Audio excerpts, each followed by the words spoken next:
When I ask her to turn, I want her to bring her shoulders like that instead of just tilting her nose and turning, because I hate it when horses have noodle necks. And that's, out of all of the things that are really, really dangerous, I think one of the most dangerous things is a horse having a noodle neck. And you go to turn them and their head just turns and it disconnects from their shoulders and they continue going straight, even though they're turning, they're leaking through that shoulder.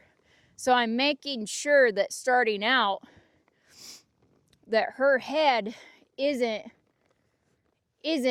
turning completely around to my knee and leaking out through her shoulder, that when I ask her to turn, that she's only turning her head like this and her shoulder and her body's bending and making an arch and she's following along through with her whole body. And it's not just her nose and her head coming around, but it's her whole shoulder like this.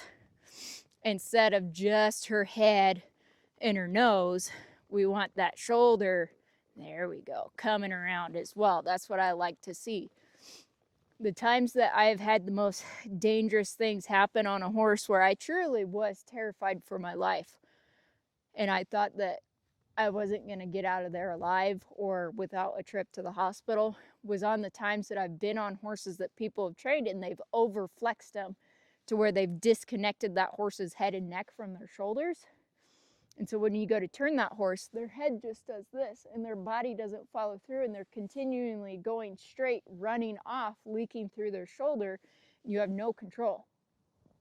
And now they can't see where they're going because their head's turned.